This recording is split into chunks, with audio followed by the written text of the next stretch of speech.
Antoine et Benjamin décortiquent en aléatoire des centaines de titres. Et c'est parti, l'aléatoire est lancé.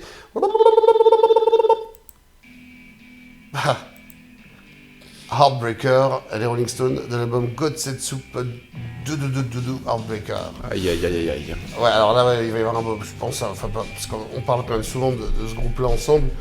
Moi, c'est une chanson que j'aime beaucoup, plus par son atmosphère et sa production et sa musique. Si on analyse les choses un peu plus sérieusement, je suis déçu que Jagger n'aille pas au bout de cette idée intéressante de son texte au départ où il dépeint un peu un climat dans New York, mais je trouve que le texte va jamais nulle part en fait. Ouais. J'ai l'impression qu'il arrête son texte en fait et puis il laisse la musique faire les choses quoi. C'est ça qui est dommage. En termes de chansons, je trouve ça assez raté. Mais alors, si j'aime autant cette chanson, c'est parce qu'ils en font des versions absolument extraordinaires parmi peut-être les 15 meilleures chansons live qu'ils aient fait sur la tournée 73 avec Taylor qui brille magnifiquement. Et j'adore cette époque de combinaison Billy Preston, Mick Taylor, quoi, qui du coup sont omniprésents parce que Richards est complètement absent à cette époque-là. Voilà. Donc voilà, moi je suis vraiment... j'aime beaucoup ce morceau et j'aime bien ce disque, même s'il a pas mal de faiblesses et que en termes de qualité de son, il y a des choses qui ont été un peu ratées. On sait aussi que Jimmy Miller part un peu pendant les sessions et donc ils sont un peu livrés à eux-mêmes et c'est bon, voilà. Et puis ça a le malheur de venir après Exile. Voilà pour mon point de vue. Benjamin, je te laisse la main. Oui, bah non, je suis assez, j'ai tendance à être assez d'accord avec tout ce que tu dis et tout ça, mais bon, à titre personnel, moi, c'est vraiment la chanson, une des chansons symboles de l'encroûtement,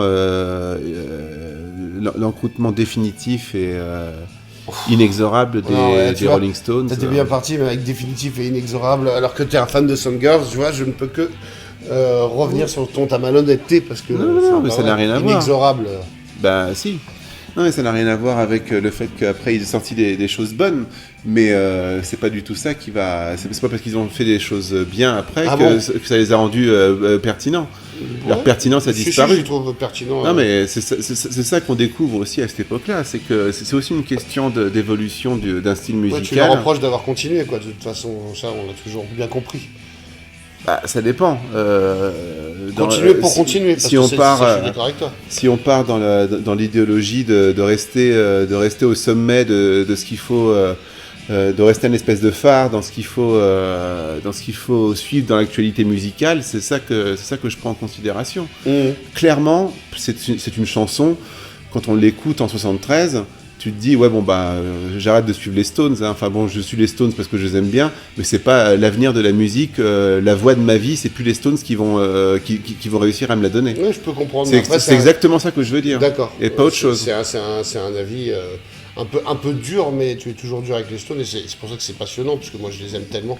Et d'ailleurs, j'ai pas fait état d'une chanson absolument formidable, etc. Je trouve qu'elle est effectivement pas terminée, que c'est pas un trésor de composition, notamment le texte de Jagger. Comme souvent chez les Stones. Ouais, comme parfois. Comme souvent à partir de ce moment-là. C'est un grand groupe de chansons pas terminées. Oh, ouais, super. Non, mais il y a un truc que je trouve intéressant dans ce résumé après, un peu. Moi, je défendrai toujours ces albums-là jusqu'au moins 4. Non, ça c'est sûr, mais jusqu'au moins Emotional Rescue et Tattoo You, quoi. Après, on peut se moquer. Bigger Bang. Non, tu vois, Bigger Bang, si on a le malheur de tomber là-dessus en aléatoire, ou le bonheur, parce qu'on va bien se marrer. Donc voilà pour ce Doudou Heartbreaker, qui était un single aussi. C'est l'époque aussi où on commençait à... Bah oui, c'est dire qu'il y avait quand même un potentiel, et c'est une chanson qui traite de New York et qui est très très très prisée par les Américains, et qui a toujours un grand succès quand ils le reprennent... quand ils l'ont repris les quelques fois. Ils se la sont tellement bouffés dans les radios à l'époque. Ça a dû vraiment... Ils la connaissent forcément. Ouais. Non, mais je dis juste que c'est un titre très prisé des New-Yorkais, comme peuvent l'être Shattered, qui est un meilleur morceau, etc. Enfin bref. Voilà pour ce morceau Doudou Heartbreaker, qui est donc sur l'album God Set Soup. À plus tard.